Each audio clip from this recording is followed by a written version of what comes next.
मंत्री जी पधार चुके हैं, उनका भी बहुत बहुत स्वागत है प्रेस वार्ता में, सभागार में। मेरा सभी साथियों से निवेदन है, पत्रकार साथियों से, कि वो थोड़ा व्यवस्था बना के रखें।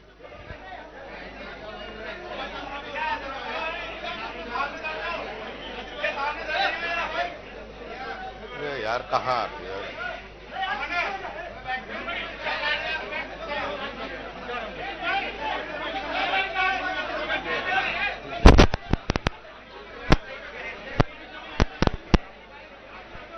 मेरा सभी साथियों से निवेदन है वो हट जाएं, अब सामने से हट जाएं, सामने से सब लोग हट जाएं।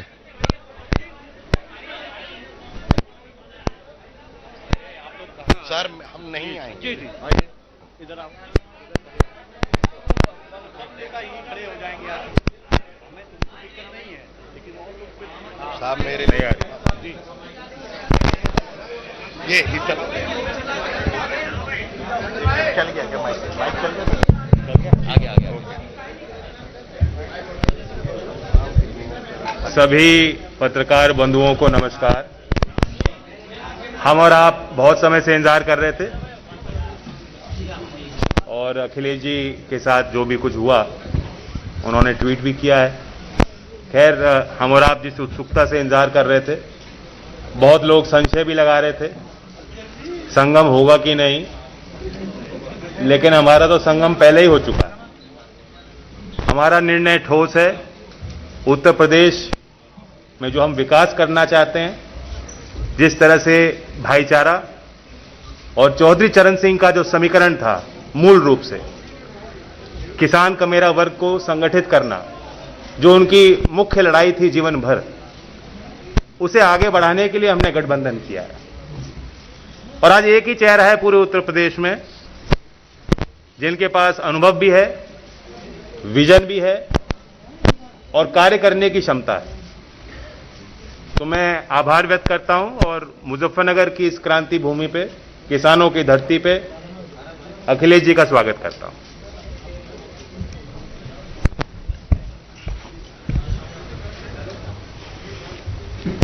मैं सबसे पहले जयंत चौधरी जी और इसके साथ साथ मैं अपनी प्रेस के जितने भी साथी यहां उपस्थित हैं, मैं इस विलंब के लिए आप लोगों से क्षमा मांगता हूं। देरी का कारण मुझे नहीं बताया गया। मैं कई घंटे हेलीकॉप्टर में बैठा रहा,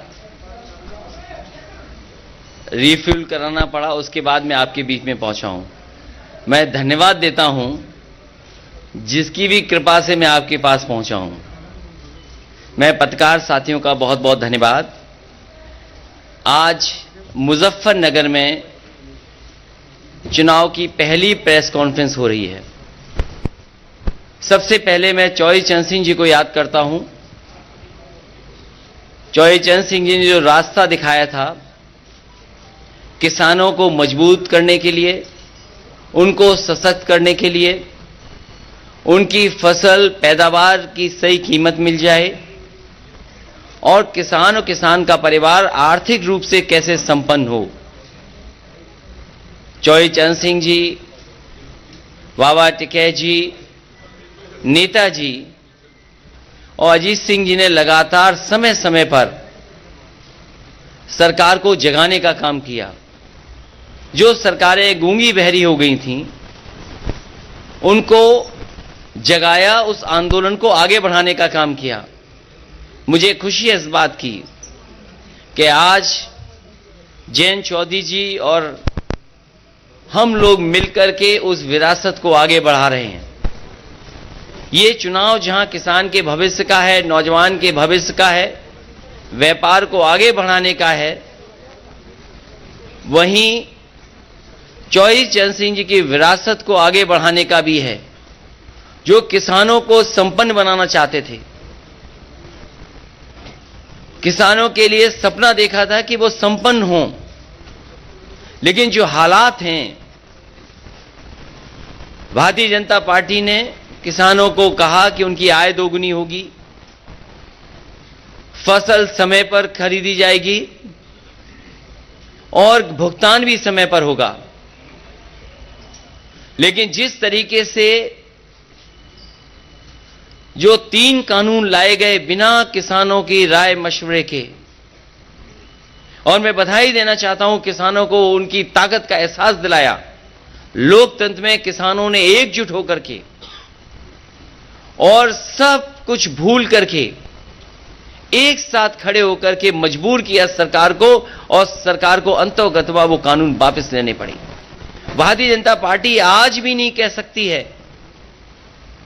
कि वो 3 कानून क्यों लागू किए थे और 3 कानून क्यों वापस ले लिए। ये वोट के खातिर लिए हैं।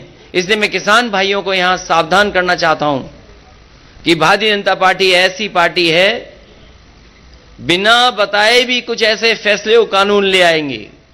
इसलिए मैं आरएलडी और समाजवादी पार्टी का गठबंधन है, किसान भाइयों को भरोसा दिलाना चाहता हूं कि कोई भी ऐसे काले कानून उत्तर प्रदेश में कभी लागू नहीं हो पाएंगे। जो भारतीय जनता पार्टी की नीयत है, जो उनकी मंशा है। समाजवादी पार्टी ने बिजली के क्षेत्र में कहा है कि 300 यूनिट मुफ्त होगी, सिंचाई माफ होगी, एमएसपी की खरीद के लिए जो इंतजाम करने पड़ेंगे सरकारी तौर पर किए जाएंगे। वहीं फार्मर्स के लिए कि उनके गन्ने के भुगतान के लिए उन्हें इंतजार न करना पड़े, 15 दिन इंतजार न करना पड़े। Farmers corpus fund, farmers revolving fund budget से देकर के किसानों का समय पर भुगतान करने का काम भी गठबंधन मिलकर के करेगा। लैपटॉप पहले भी बांटा था, फिर बांटेंगे। समाजवादी पेंशन पहले भी दी थी, आगे भी देंगे। और वहीं मैं इस मौके पर याद दिलाना चाहता हूं भारतीय जनता पार्टी को कि कम से कम अब चुनाव आ गया है, अपना संकल्प पत्र तो पढ़ लें। जो जो वादे किए थे, क्या वादे पूरे हुए हैं? उनका हर वादा जुमला निकला, झूठे विज्ञापन दिए, आज भी आंकड़ों की खिलवाड़ कर रहे हैं।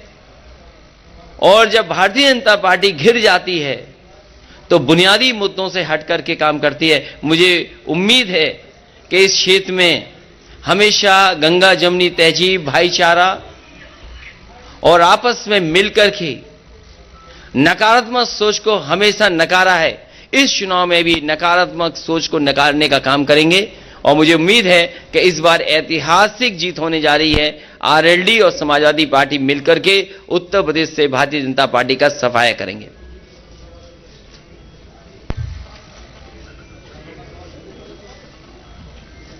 स्टोरी को क्या नाम देंगे? पहले तो यूपी के लड़के थे, बबुआ भतीजे थे, अब स्टोरी को क्या नाम देंगे? ये दोनों किसानों के बेटे हैं, किसानों के हक के लिए आखिरी वक्त तक लड़ेंगे। और इसीलिए मैं जेब में एक पोटली लेके चलता हूं, लाल टोपी और लाल पोटली। ये अन्नदाता के पक्ष में हराने के लिए, उन्हें भगाने के लिए अन्न संकल्प लेकर के चलता हूं। मैं तो कहूंगा पत्रकार साथियों, अगर आप में भी कोई लेना चाहे तो अन्न संकल्प ले सकता है। हम सब तो ले चुके हैं, ले लिया अन्न संकल्प ले लिया हमारे अध्यक्ष और सब लोगों ने।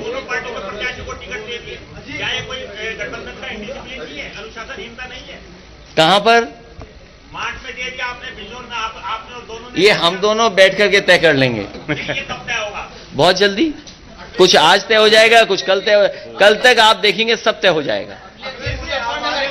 लगातार एक सवाल उठ रहा है हर एक कार्यकर्ता से, मैं भी क्या मुस्लिम राजनीति को हाशिए पर रखा गया? किसी भी मुस्लिम प्रत्याशी को टिकट नहीं दिया गया, ये क्या सोचते हैं? ये गंगा जमुनी तहजीब है। गंगा जमुनी संस्कृति को मिल करके आगे बढ़ाने का काम कर रहे हैं। नेगेटिव पॉलिटिक्स को खत्म कर रहे हैं, नकारात्मक पॉलिटिक्स को खत्म कर रहे हैं। और समाजवादी पार्टी आरएलडी मिलकर के, यहां सवाल ये नहीं किसको टिकट मिला किसको नहीं मिला, हम दोनों मिलकर के किसानों के हक और सम्मान के लिए लगातार आगे बढ़ते रहेंगे, लगातार संघर्ष का रास्ता अपनाएंगे।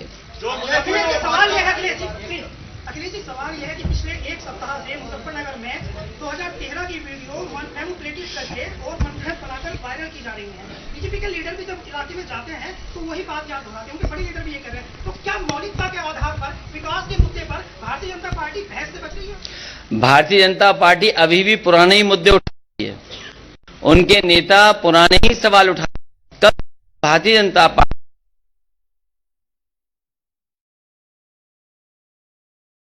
जहां बड़े हैं, आप देखिए क्या हुआ है बिहार में, क्या हुआ है अयोध्या प्रयागराज में, कितने बड़े पैमाने पे नौजवान बाहर निकल करके आए। किसकी जिम्मेदारी थी परीक्षा को सही ढंग से कराना? आरआरबी एनटीपीसी को लेकर के जो आंदोलन कर रहे नौजवान, कितना अपमानित होना पड़ रहा है उन्हें। सवाल यह है कि नौजवानों को नौकरी रोजगार मिलेगा कि नहीं मिलेगा, लेकिन भारतीय जनता पार्टी से बात नहीं करना चाहती है।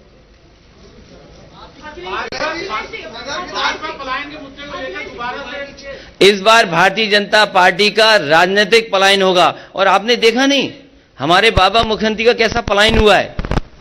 वो पहले अयोध्या से टिकट मांग रहे थे, मथुरा से टिकट मांग रहे थे, प्रयागराज से टिकट मांग रहे थे। भारतीय जनता पार्टी ने ऐसा उनका पॉलिटिकल पलायन किया है कि उन्हें घर भेज दिया वापस। प्रतिबंध है सर, जिस तरह के घोषित अघोषित प्रतिबंध इलेक्शन पर है, आपको लगता है इस तरह की कल्पना आपने इलेक्शन की थी?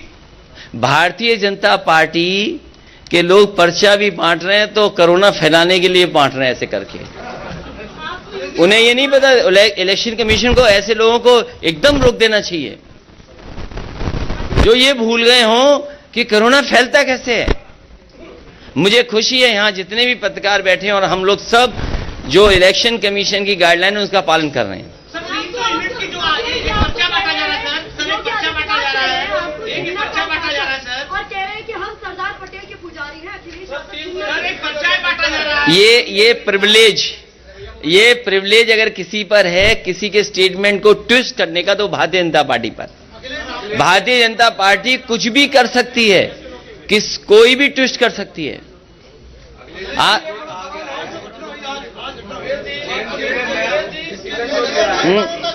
ये तो क्योंकि विभाग मेरे पास नहीं है, विभाग तो केंद्र सरकार के पास है, वही बता सकते हैं। सदर विधानसभा से 2 बार आपने चुनाव लड़ चुके हैं, गौरव स्वरूप। आज उनके भाई बंटी स्वरूप को आपने टिकट दिया है। जाते और आते हैं जिन पर व्यापक समर्थन था, जिनके पास व्यापक जन समर्थन, जनता खड़ी थी साथ, वो देखिए समाजवादियों के साथ आए कि नहीं आए। अभी तक उसकी भरपाई भारतीय जनता पार्टी नहीं कर पाई। और भाइयों को तो लड़ाते रहते हैं। हाँ। किसकी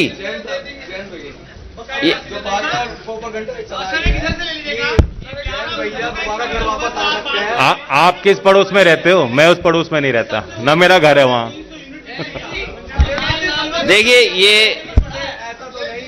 देखिए पर्चे पर समाजवादी पार्टी ने बहुत सोच समझ करके और जो एक्सपर्ट हैं, जो जानकार हैं, उनसे राय मशवरा कर करके ये फैसला लिया है कि घरेलू बिजली और आम लोगों के लिए 300 यूनिट फ्री बिजली समाजवादी सरकार और आरएलडी के गठबंधन की सरकार बनने के बाद फैसला लेगी। और मैं इसलिए कह रहा हूं कि आप सब लोग जानते होंगे, 4.5 साल से मुख्यमंत्री जी के आपने स्टेटमेंट सुने होंगे, लेकिन मुख्यमंत्री जी ने कभी भी बिजली के कारखाने का नाम नहीं लिया होगा। भारतीय जनता पार्टी की सरकार में अगर वो कारखाने बन गए होते तो आज उत्तर प्रदेश में इतने महंगे बिजली के बिल नहीं देने पड़ते। इसलिए सिंचाई माफ और 300 यूनिट माफ होगी, फ्री मिलेगी, बिल नहीं आएगा। और इसलिए कर सकते हैं क्योंकि जो सरकार को बिजली मिलती है वो सस्ती है। मैं याद दिलाना चाहता हूं केवल एक बिजली के कारखाने का जो नेताजी के समय पर उत्तराखंड में श्रीनगर में लगा था, आज भी उसकी बिजली सबसे सस्ती है। जो एनटीपीसी से पुरानी बिजली उत्तर प्रदेश को मिलती है वो भी बहुत सस्ती हैं।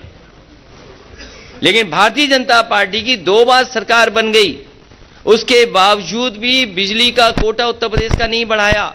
और जैसे ही समाजवादी पार्टी ने तय किया कि 300 यूनिट फ्री मिलेगी, भारतीय जनता पार्टी ने कहा हम भी बिल आधा करेंगे। तो हम भारतीय जनता पार्टी से कहेंगे कि अगर आज आधा बिल कर रहे हो तो आपने 4.5 साल क्यों वसूला पैसा? क्या आप जनता का पैसा वापस करोगे? और बिजली के कारखाने का नाम अगर एक बार भी सुना हो मुख्यमंत्री के मुंह से तो बता दो। 3x660 super critical thermal plant. वो अभी तक 4.5 साल में बिजली के कारखाने का नाम नहीं रट पाए। 3x660 super critical thermal plant.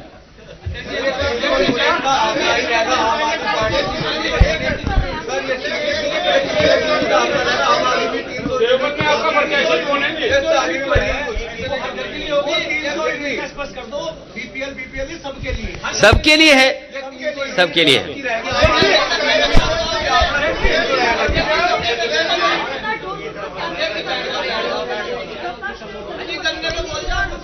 गन्ने का भुगतान 15 दिन के अंदर होगा और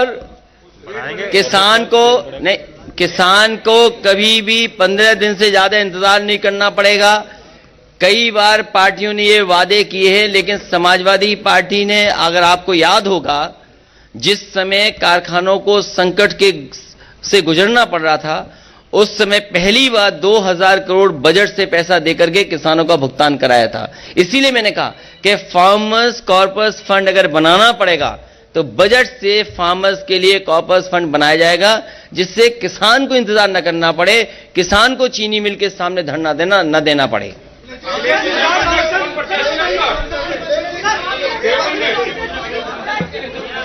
देवबंद में पुराने वाले नहीं, पुराने वाले राणा।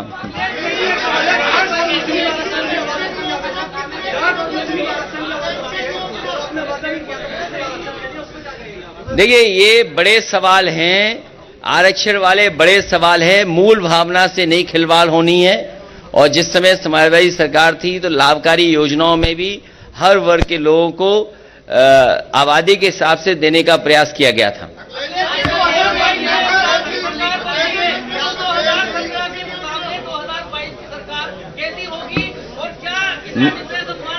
मैं आपको बधाई देता हूं, धन्यवाद देता हूं कि 22 की सरकार अच्छी होगी, बेहतर होगी और किसानों के और नौजवानों के हित में होगी।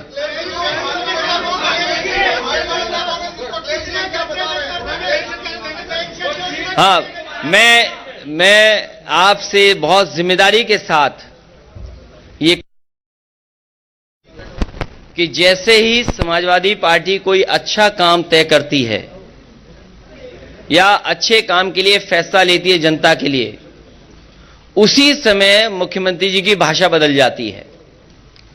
पुरानी पेंशन बहाल होगी और उसके लिए बाकायदा पूरा तैयारी के साथ, मैंने लखनऊ में भी प्रेस के सामने कहा कि जो फाइनेंशियल एक्सपर्ट्स हैं और जो वित्त विभाग में बहुत अनुभव के साथ पहले से काम कर रहे हैं और कुछ लोग जो रिटायर हो गए हैं और कर्मचारी जितने भी उनके संगठन हैं, उनसे समय समय पर बात हुई है, उनसे और वित्त विभाग के जो रिटायर्ड अधिकारी हैं, एक्सपर्ट, उनके बीच में बातचीत के बाद ही फैसला लिया है कि पुरानी पेंशन बहाल होगी और उसके लिए अगर बजट से भी पैसा कॉर्पस फंड के लिए देना पड़ेगा तो सरकार में दिया जाएगा।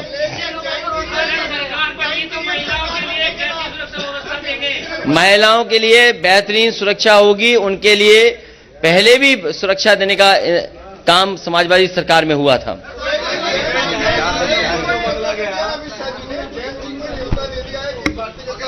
अरे उनका न्योता कौन स्वीकार कर रहा है? और सोचो हालात कैसे हैं। देखिए उनके हालात कैसे हैं, हालात कैसे उनके, सोचो न्योता देना पड़ रहा है। और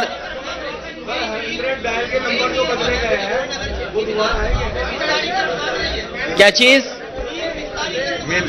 मिल का विस्तार। जो मिल की कैपेसिटी का अगर विस्तार होगा तो वो तो तय होगा सरकार बनने के बाद। सरकार तो बनाओ आप। ये 100 नंबर जो बदल गया, इसमें गाड़ियां और दी जाएंगी, एम्बुलेंस बढ़ाई जाएंगी। राकेश जी को मैं समझा दूंगा, हमारे रथ में बैठेंगे। जो पत्रकार अपना सुझाव देंगे वो शामिल करेंगे। हेलीकॉप्टर जो पत्रकार साथी कहेंगे और जो सुझाव देंगे, जो सुझाव मानने लायक होंगे वो स्वीकार किए जाएंगे। मैं पत्रकार साथियों से भी अपील करता हूं हमारी मदद करें। सर आप सिंचाई और बिजली की बात कर ली, खाद को लेकर भी कुछ कहेंगे क्या? किसानों के लैंड समय पर किसानों का एक क्षेत्र है, तो आपने बिजली की बात कर ली, सिंचाई की, या खाद को लेकर भी बात कहेंगे सर? यूरिया की जो किल्लत और बात की समय पर खाद मिले, सस्ती कीटनाशक दवाइयां मिलें और उनकी फसल को एमएसपी के लिए इंतजाम हो, प्रोक्योरमेंट हो, खरीद केंद्र बने, ये इंतजाम किया जाएगा। और साथ ही साथ किसान जो अपने गन्ने भुगतान के लिए समय समय पर उन्हें आंदोलन करना पड़ता है, इस बार आंदोलन नहीं करना पड़ेगा, कॉर्पस फंड बना करके उनका समय पर भुगतान होगा। बिल्कुल।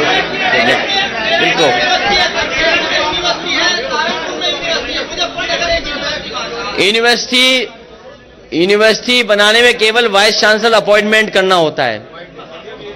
आप जहां कहोगे वहां अपॉइंट कर देंगे। आप यूनिवर्सिटी कॉलेज के लिए कोई प्रस्ताव लाएगा उसको सहमति देंगे। अगर कोई प्राइवेट यूनिवर्सिटी भी खोलना चाहेगा तो सहयोग करेंगे, सरकारी खोलना चाहेगा तो उसमें मदद करेंगे। बना दी जाएगी। मैं जो हमारे पत्रकार साथी कहते हैं यूनिवर्सिटी बननी चाहिए, यूनिवर्सिटी बना देंगे। एम्स हमारे हाथ में नहीं है, लेकिन अगर ये एक महत्वपूर्ण बात है कि जो अस्पताल को लेकर के कह रहे हैं कि बड़ा मेडिकल कॉलेज हो, ये किया जा सकता है कि एम्स के लिए प्रस्ताव भेज देंगे और एम्स के लिए जो जो समाजवादी सरकार में केंद्र सरकार चाहेगी वो सब सहूलियत दी जाएंगी। और मुझे खुशी है इस बात की कि जितने भी एम्स उत्तर प्रदेश में अभी तक खुले हैं, दोनों एम्स में जमीन समाजवादी सरकार ने ही दी है। तो अगर आने वाले समय में अस्पताल के लिए, बड़े एम्स के लिए जो भी केंद्र सरकार चाहेगी वो समाजवादी सरकार में उपलब्ध करा करके यहां भी उस तरह की सुविधा मिले, उस दिशा में काम करेंगे। ये बड़ा सवाल है। आपने ट्वीट करके ये बताया कि भाजपा के एक शीर्ष नेता आए, इसकी वजह से आपको वो भाजपा नहीं, मैंने ये नहीं कहा। मैंने कहा कि कुछ देर पहले भारतीय जनता पार्टी के नेता फ्लाई करके गए।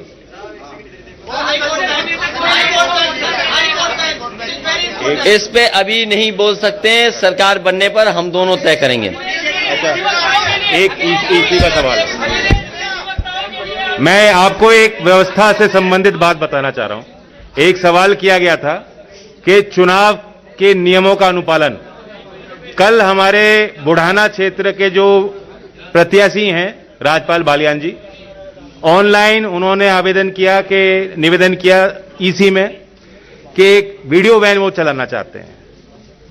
एक दिन बीत चुका है, अभी तक उन्हें अनुमति नहीं दी गई, जबकि बीजेपी की वैन आप देख रहे हैं पूरे प्रदेश में चलाई जा रही है। हमारे पार्टी के लोग, गठबंधन के लोग ऑब्जर्वर से मिलेंगे और हमें उम्मीद है कि इस तरह की जो शिकायत है उनका निस्तारण निष्पक्ष रूप से चुनाव आयोग के अधिकारी करें।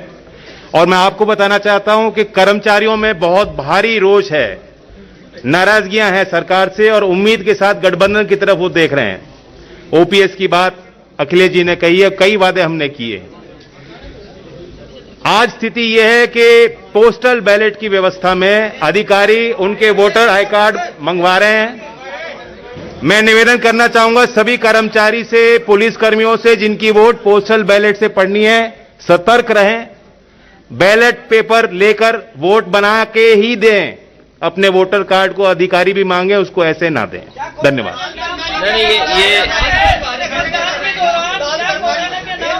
ये जयंत चौधरी जी ने ठीक बात कही है कि उत्तर प्रदेश के अधिकारियों को लगाया गया है कि वो दबाव बना करके और उनके वोटर आईडी ले लें या आधार कार्ड ले लें। और हो सकता है जिस तरीके से जिला पंचायत में अधिकारियों ने मन मर्जी से वोट दिलवाए थे, इसमें भी लोगों पर दबाव बना रहे हैं। हम भी लिख करके चुनाव आयोग को इस बात को देंगे। मैं इसके साथ साथ जो आरएलडी और समाजवादी पार्टी के प्रत्याशी हैं, मैं आपके माध्यम से यहां की जनता से अपील करना चाहता हूं कि समाजवादी पार्टी और आरएलडी के जो प्रत्याशी हैं उनको भारी बहुमत से जिताने का काम करें, चरथावल से पंकज मलिक जी चुनाव लड़ रहे हैं, बुढ़ाना से राजपाल बालियान चुनाव लड़ रहे हैं, पुरकाजी से अनिल कुमार चुनाव लड़ रहे हैं, मुजफ्फरनगर शहर से सौरभ स्वरूप चुनाव लड़ रहे हैं, मीरापुर से चंदन चौहान चुनाव लड़ रहे हैं, खतौली से राजपाल सैनी जी चुनाव लड़ रहे हैं। मुझे उम्मीद है कि यहाँ की जनता हमारा और जयंत चौधरी जी की दोनों की अपील पर इनको भारी बहुमत से जिताने का काम करेंगे। जो जो वादे हम लोगों ने मिलकर के किए हैं उन वादों को पूरा करने का काम हम लोग करेंगे।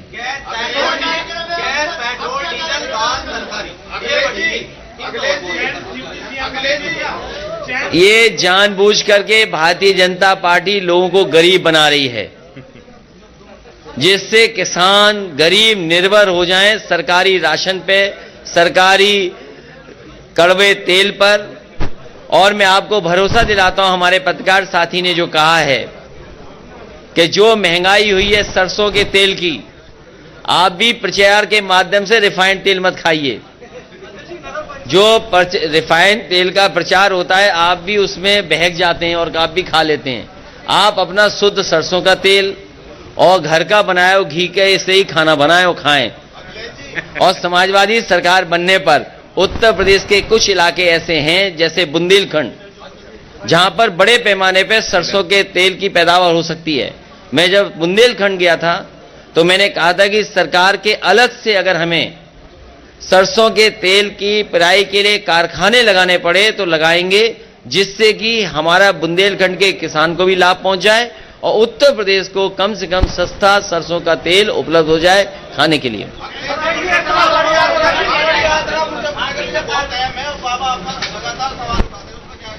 बाबा जी कुछ जानते नहीं हैं।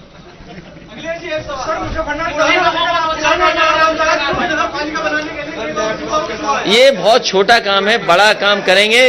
मैंने पिछली बार भी कहा था जब आरएलडी और समाजवादी पार्टी के कैराना का चुनाव जीते थे और मैं सहारनपुर आया था, तब भी मैंने कहा था कि कम से कम इस हिस्से को एक्सप्रेस वे से जोड़ा जाएगा, जिससे कि लखनऊ पहुंचने में आपको कम समय में पहुंचा जा सके।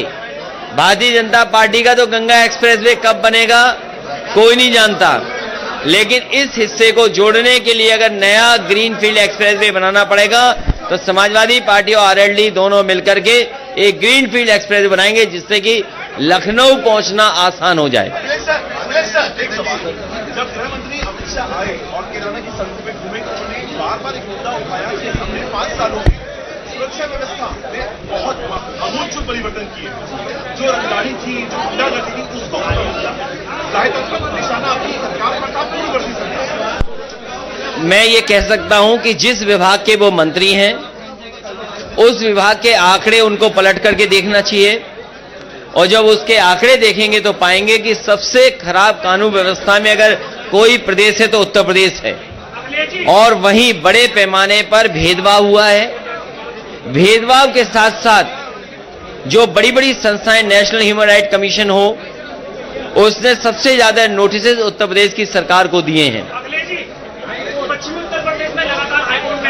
कह तो दिया हम दोनों मिलकर के तय कर लेंगे। आदरणीय राष्ट्रीय अध्यक्ष जी, आदरणीय राष्ट्रीय अध्यक्ष जी, एक मिनट आदरणीय राष्ट्रीय अध्यक्ष जी,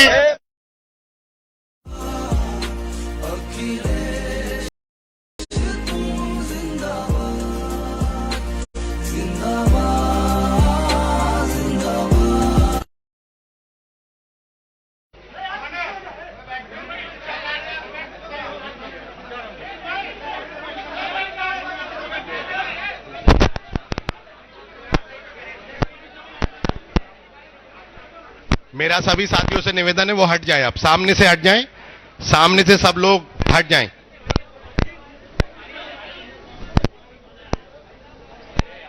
सर हम नहीं आएंगे। इधर आओ, खड़े हो जाएंगे यार। हमें तुमको दिक्कत नहीं है, लेकिन और लोग साहब मेरे नहीं आ रहे। ये इधर चल गया क्या? माइक चल गया? आगे सभी पत्रकार बंधुओं को नमस्कार। हम और आप बहुत समय से इंतजार कर रहे थे और अखिलेश जी के साथ जो भी कुछ हुआ उन्होंने ट्वीट भी किया है। खैर, हम और आप जिस उत्सुकता से इंतजार कर रहे थे, बहुत लोग संशय भी लगा रहे थे संगम होगा कि नहीं, लेकिन हमारा तो संगम पहले ही हो चुका है। हमारा निर्णय ठोस है।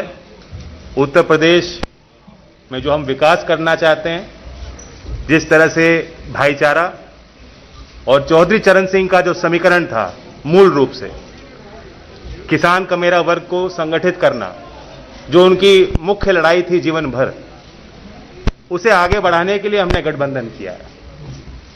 और आज एक ही चेहरा है पूरे उत्तर प्रदेश में जिनके पास अनुभव भी है, विजन भी है और कार्य करने की क्षमता है। तो मैं आभार व्यक्त करता हूं और मुजफ्फरनगर की इस क्रांति भूमि पे, किसानों की धरती पे अखिलेश जी का स्वागत करता हूं।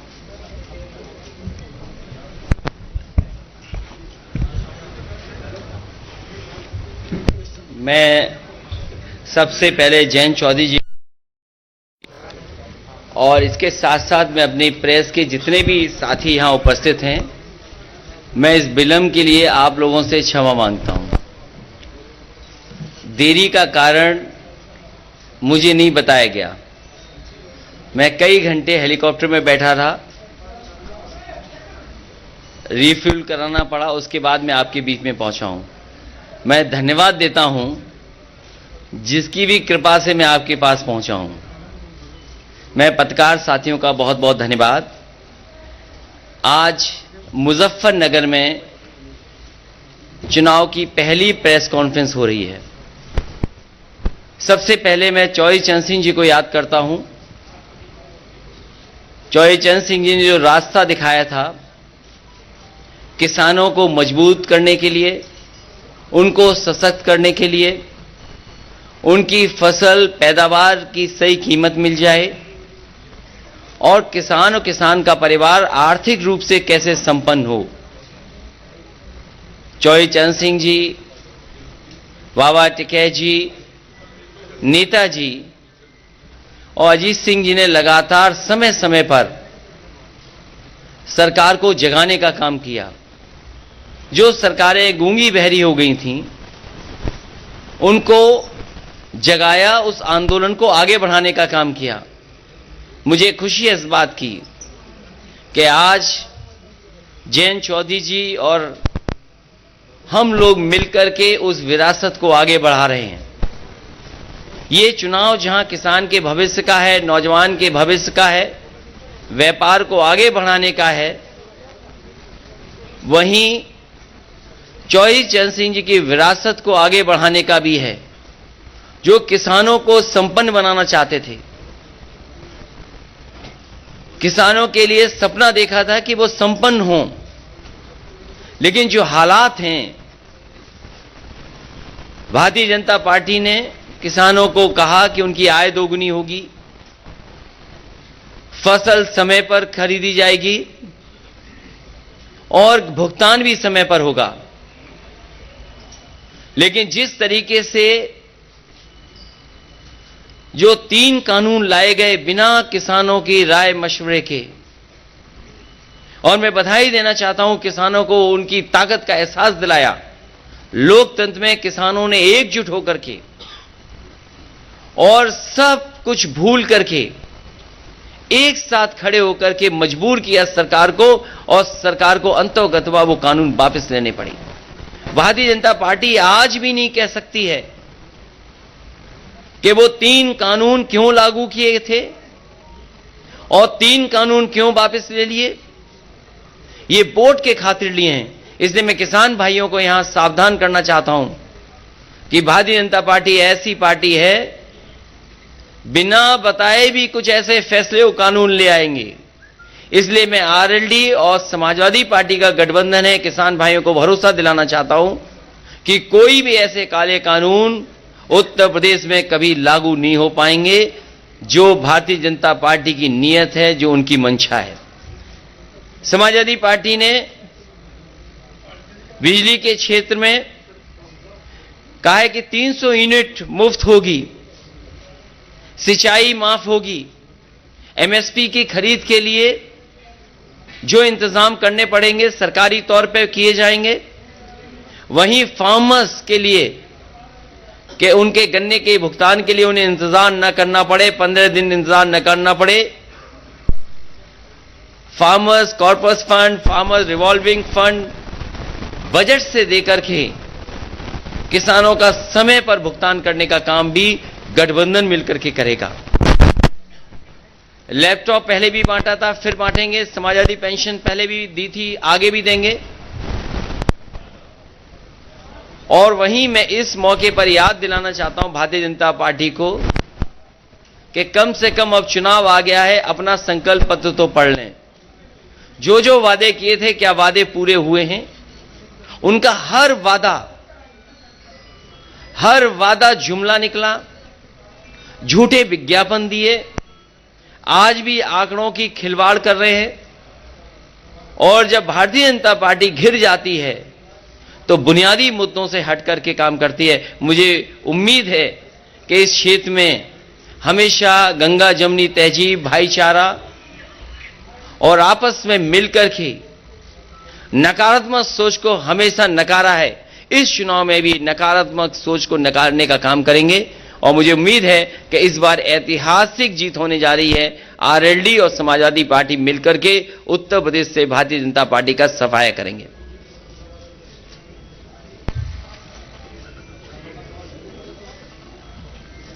स्टोरी को क्या नाम देंगे? पहले तो यूपी के लड़के थे, बबुआ भतीजे थे, अब स्टोरी को क्या नाम देंगे? ये दोनों किसानों के बेटे हैं, किसानों के हक के लिए आखिरी वक्त तक लड़ेंगे। और इसीलिए मैं जेब में एक पोटली लेके चलता हूं, लाल टोपी और लाल पोटली। ये अन्नदाता के पक्ष में हराने के लिए, उन्हें भगाने के लिए अन्न संकल्प लेकर के चलता हूं। मैं तो कहूंगा पत्रकार साथियों, अगर आप में भी कोई लेना चाहे तो अन्न संकल्प ले सकता है। हम सब तो ले चुके हैं, ले लिया। अन्न संकल्प ले लिया हमारे अध्यक्ष और सब लोगों ने। दोनों पार्टियों के प्रत्याशियों को टिकट दे दिए, क्या ये कोई गठबंधन का इंडिसिप्लिन नहीं है, अनुशासनहीनता नहीं है? कहां पर? मार्च में दे दिया आपने, बिजनौर में आपने और दोनों ने। ये हम दोनों बैठ करके तय कर लेंगे। ये कब तय होगा? बहुत जल्दी, कुछ आज तय हो जाएगा, कुछ कल कल तक आप देखेंगे सब तय हो जाएगा। लगातार एक सवाल उठ रहा है, हर एक कार्यकर्ता से मैं भी क्या मुस्लिम राजनीति को हाशिए पर रखा गया, किसी भी मुस्लिम प्रत्याशी को टिकट नहीं दिया गया, ये क्या सोचती है? ये गंगा जमुनी तहजीब है। गंगा जमुनी संस्कृति को मिल करके आगे बढ़ाने का काम कर रहे हैं। नेगेटिव पॉलिटिक्स को खत्म कर रहे हैं, नकारात्मक पॉलिटिक्स को खत्म कर रहे हैं। और समाजवादी पार्टी आरएलडी मिलकर के, यहां सवाल ये नहीं किसको टिकट मिला किसको नहीं मिला, हम दोनों मिलकर के किसानों के हक और सम्मान के लिए लगातार आगे बढ़ते रहेंगे, लगातार संघर्ष का रास्ता अपनाएंगे। अखिलेश जी, सवाल यह है कि पिछले एक सप्ताह से मुजफ्फरनगर में 2013 की वीडियो मैनिपुलेटिव करके और मनगढ़ंत बनाकर वायरल की जा रही है। बीजेपी के लीडर भी जब इलाके में जाते हैं तो वही बात याद दोहराते हैं, उनके बड़े लीडर भी ये कर रहे हैं। तो क्या मौलिकता के आधार पर विकास के मुद्दे पर भारतीय जनता पार्टी बहस से बच रही है? भारतीय जनता पार्टी अभी भी पुराने ही मुद्दे उठा रही है। उनके नेता पुराने ही सवाल उठा। कब भारतीय जनता पार्टी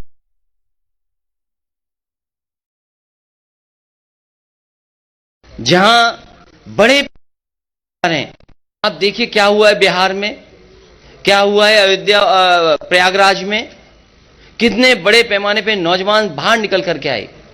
किसकी जिम्मेदारी थी परीक्षा को सही ढंग से कराना?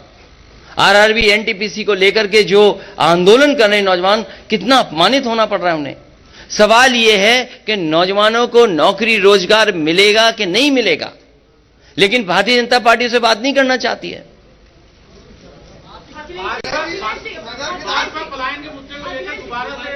इस बार भारतीय जनता पार्टी का राजनीतिक पलायन होगा। और आपने देखा नहीं हमारे बाबा मुख्यमंत्री का कैसा पलायन हुआ है। वो पहले अयोध्या से टिकट मांग रहे थे, मथुरा से टिकट मांग रहे थे, प्रयागराज से टिकट मांग रहे थे, भारतीय जनता पार्टी ने ऐसा उनका पॉलिटिकल प्लान किया है कि उन्हें घर भेज दिया वापस। इलेक्शन में जिस तरह के घोषित अघोषित प्रतिबंध है सर, जिस तरह के घोषित अघोषित प्रतिबंध इलेक्शन पर है, आपको लगता है इस तरह की कल्पना आपने इलेक्शन की थी? भारतीय जनता पार्टी के लोग पर्चा भी बांट रहे हैं तो कोरोना फैलाने के लिए बांट रहे हैं ऐसे करके। उन्हें ये नहीं पता इलेक्शन कमीशन को ऐसे लोगों को एकदम रोक देना चाहिए जो ये भूल गए हों कि कोरोना फैलता कैसे है। मुझे खुशी है यहां जितने भी पत्रकार बैठे हैं और हम लोग सब जो इलेक्शन कमीशन की गाइडलाइन है उसका पालन कर रहे हैं। सर 300 यूनिट की जो एक पर्चा बांटा जा रहा है सर, एक पर्चा बांटा जा रहा है, एक पर्चा बांटा जा रहा है सर, और कह रहे हैं कि हम सरदार पटेल के पुजारी हैं। सर एक पर्चा बांटा जा रहा है। ये प्रिविलेज अगर किसी पर है, किसी के स्टेटमेंट को ट्विस्ट करने का, तो भारतीय जनता पार्टी पर। भारतीय जनता पार्टी कुछ भी कर सकती है, कोई भी ट्विस्ट कर सकती है।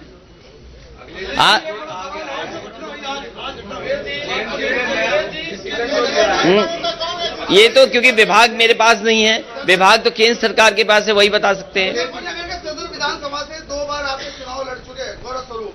आज उनके भाई जो है पंडित स्वरूप को आपने टिकट दिया है, उनके भाई आज जो है उसमें शामिल हो गए भाजपा में, क्या कहेंगे आप? चुनाव से पहले बहुत सारे लोग जाते और आते हैं जिन पर व्यापक समर्थन था, जिनके पास व्यापक जन समर्थन, जनता खड़ी थी साथ।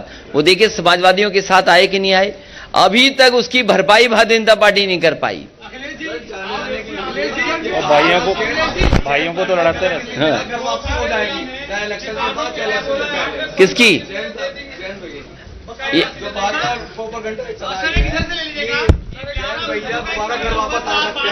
आप किस पड़ोस में रहते हो? मैं उस पड़ोस में नहीं रहता, ना मेरा घर है वहां।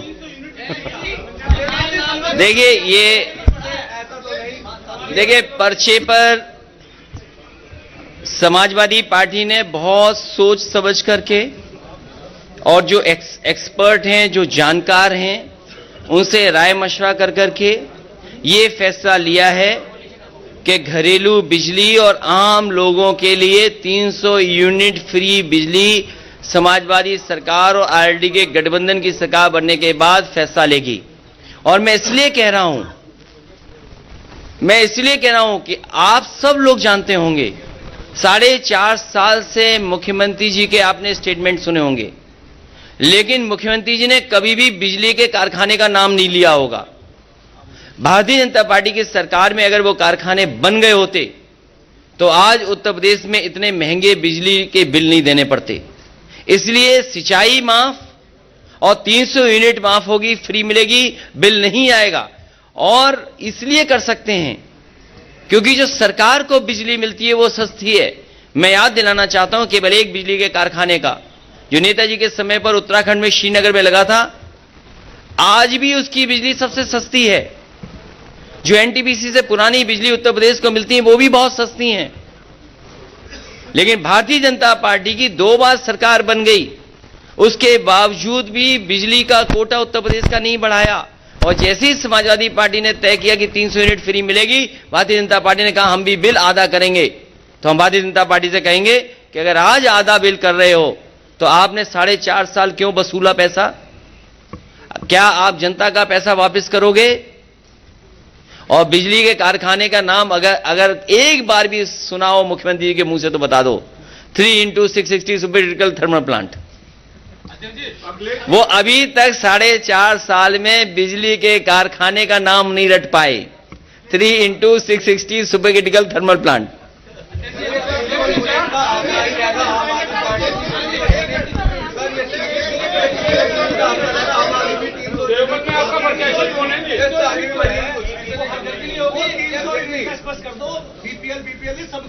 सबके लिए है, सबके लिए है।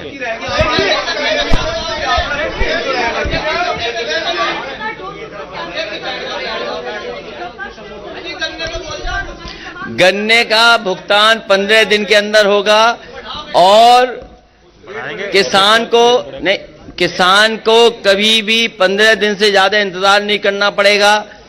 कई बार पार्टियों ने ये वादे किए हैं, लेकिन समाजवादी पार्टी ने, अगर आपको याद होगा, जिस समय कारखानों को संकट से गुजरना पड़ रहा था, उस समय पहली बार 2000 करोड़ बजट से पैसा देकर के किसानों का भुगतान कराया था। इसीलिए मैंने कहा कि फार्मर्स कॉर्पस फंड अगर बनाना पड़ेगा तो बजट से फार्मर्स के लिए कॉर्पस फंड बनाया जाएगा, जिससे किसान को इंतजार न करना पड़े, किसान को चीनी मिल के सामने धरना न देना पड़े।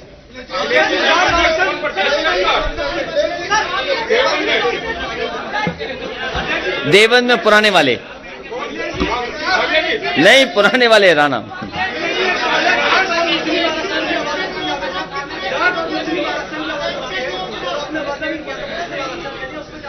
देखिए, ये बड़े सवाल हैं, आरक्षण वाले बड़े सवाल है। मूल भावना से नहीं खिलवाड़ होनी है। और जिस समय समाजवादी सरकार थी तो लाभकारी योजनाओं में भी हर वर्ग के लोगों को आबादी के हिसाब से देने का प्रयास किया गया था।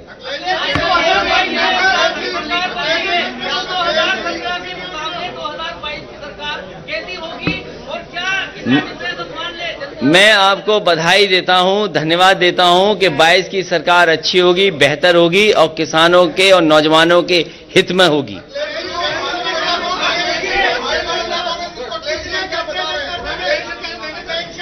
हाँ, मैं आपसे बहुत जिम्मेदारी के साथ ये कि जैसे ही समाजवादी पार्टी कोई अच्छा काम तय करती है या अच्छे काम के लिए फैसला लेती है जनता के लिए, उसी समय मुख्यमंत्री जी की भाषा बदल जाती है। पुरानी पेंशन बहाल होगी और उसके लिए बाकायदा पूरा तैयारी के साथ, मैंने लखनऊ में भी प्रेस के सामने कहा कि जो फाइनेंशियल एक्सपर्ट्स हैं और जो वित्त विभाग में बहुत अनुभव के साथ पहले से काम कर रहे हैं और कुछ लोग जो रिटायर हो गए हैं और कर्मचारी जितने भी उनके संगठन हैं, उनसे समय समय पर बात हुई है उनसे, और वित्त विभाग के जो रिटायर्ड अधिकारी हैं, एक्सपर्ट, उनके बीच में बातचीत के बाद ही फैसला लिया है कि पुरानी पेंशन बहाल होगी और उसके लिए अगर बजट से भी पैसा कॉर्पस फंड के लिए देना पड़ेगा तो सरकार में दिया जाएगा।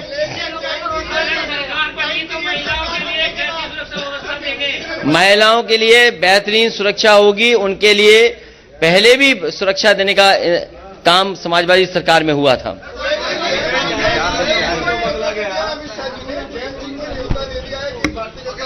अरे उनका न्योता कौन स्वीकार कर रहा है? और सोचो हालात कैसे हैं। देखिए उनके हालात कैसे हैं, हालात कैसे उनके, सोचो न्योता देना पड़ रहा है। और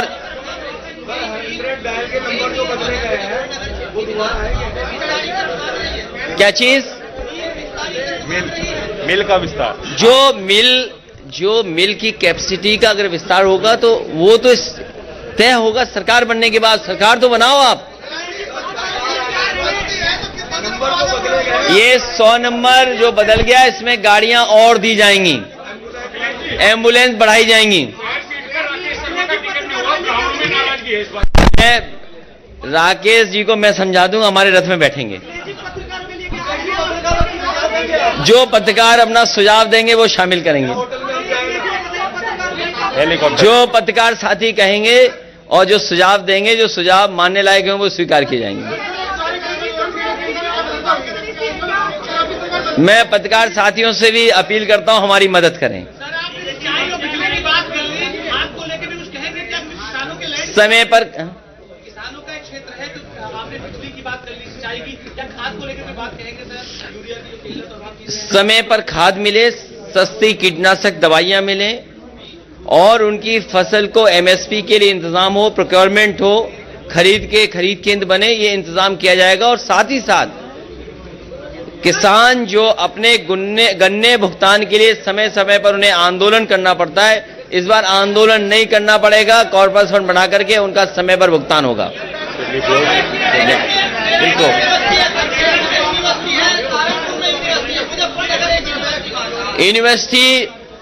यूनिवर्सिटी बनाने में केवल वाइस चांसलर अपॉइंटमेंट करना होता है। आप जहां कहोगे वहां अपॉइंट कर देंगे। आप यूनिवर्सिटी कॉलेज के लिए कोई प्रस्ताव लाएगा, उसको सहमति देंगे। अगर कोई प्राइवेट यूनिवर्सिटी भी खोलना चाहेगा तो सहयोग करेंगे, सरकारी खोलना चाहेगा तो उसमें मदद करेंगे, बना दी जाएगी। मैं जो हमारे पत्रकार साथी कहते हैं यूनिवर्सिटी बननी चाहिए, यूनिवर्सिटी बना देंगे।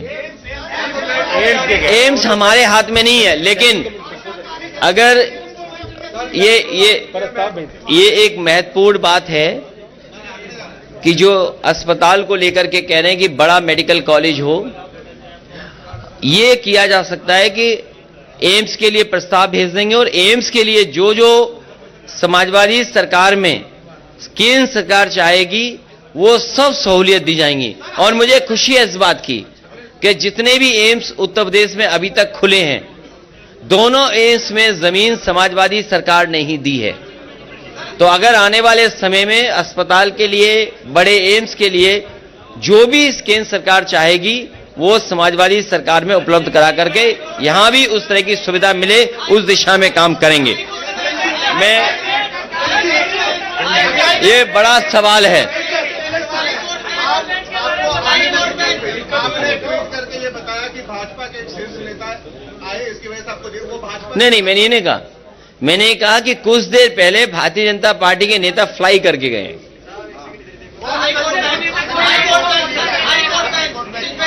इस पे अभी नहीं बोल सकते हैं, सरकार बनने पर हम दोनों तय करेंगे।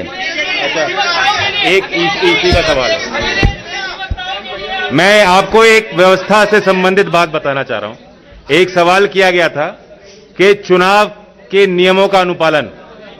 कल हमारे बुढ़ाना क्षेत्र के जो प्रत्याशी हैं राजपाल बालियान जी, ऑनलाइन उन्होंने निवेदन किया ईसी में कि एक वीडियो वैन वो चलाना चाहते हैं। एक दिन बीत चुका है, अभी तक उन्हें अनुमति नहीं दी गई, जबकि बीजेपी की वैन आप देख रहे हैं पूरे प्रदेश में चलाई जा रही है। हमारे पार्टी के लोग, गठबंधन के लोग ऑब्जर्वर से मिलेंगे और हमें उम्मीद है कि इस तरह की जो शिकायत है उनका निस्तारण निष्पक्ष रूप से चुनाव आयोग के अधिकारी करें। और मैं आपको बताना चाहता हूं कि कर्मचारियों में बहुत भारी रोष है, नाराजगियां हैं सरकार से और उम्मीद के साथ गठबंधन की तरफ वो देख रहे हैं। ओपीएस की बात अखिलेश जी ने कही है, कई वादे हमने किए। आज स्थिति यह है कि पोस्टल बैलेट की व्यवस्था में अधिकारी उनके वोटर आई कार्ड मंगवा रहे हैं। मैं निवेदन करना चाहूंगा सभी कर्मचारी से, पुलिस कर्मियों से जिनकी वोट पोस्टल बैलेट से पड़नी है, सतर्क रहें। बैलेट पेपर लेकर वोट बना के ही दें। अपने वोटर कार्ड को अधिकारी भी मांगे, उसको ऐसे ना दें। धन्यवाद। ये जयंत चौधरी जी ने ठीक बात कही है कि उत्तर प्रदेश के अधिकारियों को लगाया गया है कि वो दबाव बना करके और उनके वोटर आईडी ले लें या आधार कार्ड ले लें। और हो सकता है जिस तरीके से जिला पंचायत में अधिकारियों ने मन मर्जी से वोट दिलवाए थे, इसमें भी लोगों पर दबाव बना रहे हैं। हम भी लिख करके चुनाव आयोग को इस बात को देंगे। मैं इसके साथ साथ जो आरएलडी और समाजवादी पार्टी के प्रत्याशी हैं, मैं आपके माध्यम से यहां की जनता से अपील करना चाहता हूं कि समाजवादी पार्टी और आरएलडी के जो प्रत्याशी हैं उनको भारी बहुमत से जिताने का काम करें।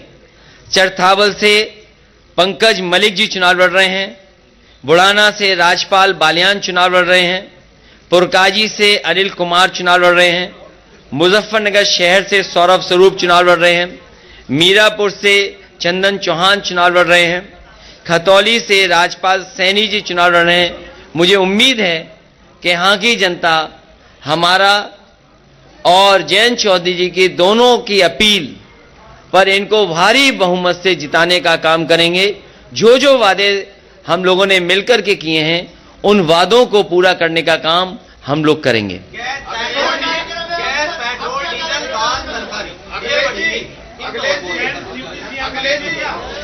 ये जानबूझ करके भारतीय जनता पार्टी लोगों को गरीब बना रही है, जिससे किसान गरीब निर्भर हो जाएं सरकारी राशन पे, सरकारी कड़वे तेल पर। और मैं आपको भरोसा दिलाता हूं, हमारे पत्रकार साथी ने जो कहा है कि जो महंगाई हुई है सरसों के तेल की, आप भी प्रचार के माध्यम से रिफाइंड तेल मत खाइए। जो रिफाइंड तेल का प्रचार होता है, आप भी उसमें बहक जाते हैं और आप भी खा लेते हैं। आप अपना शुद्ध सरसों का तेल और घर का बनाया हुआ घी के इससे ही खाना बनाएं और खाएं। और समाजवादी सरकार बनने पर उत्तर प्रदेश के कुछ इलाके ऐसे हैं जैसे बुंदेलखंड, जहां पर बड़े पैमाने पर सरसों के तेल की पैदावार हो सकती है। मैं जब बुंदेलखंड गया था तो मैंने कहा था कि सरकार के अलग से अगर हमें सरसों के तेल की पेराई के लिए कारखाने लगाने पड़े तो लगाएंगे, जिससे कि हमारा बुंदेलखंड के किसान को भी लाभ पहुंच जाए और उत्तर प्रदेश को कम से कम सस्ता सरसों का तेल उपलब्ध हो जाए खाने के लिए।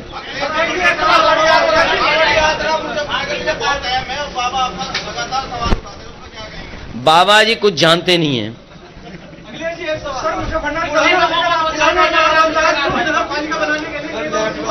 ये बहुत छोटा काम है, बड़ा काम करेंगे।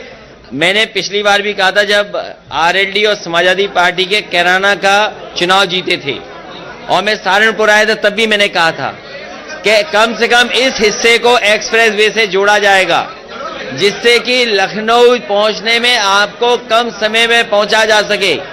भारतीय जनता पार्टी का तो गंगा एक्सप्रेस वे कब बनेगा कोई नहीं जानता, लेकिन इस हिस्से को जोड़ने के लिए अगर नया ग्रीनफील्ड एक्सप्रेस वे बनाना पड़ेगा तो समाजवादी पार्टी और आरएलडी दोनों मिलकर के एक ग्रीनफील्ड एक्सप्रेस वे बनाएंगे, जिससे कि लखनऊ पहुंचना आसान हो जाए।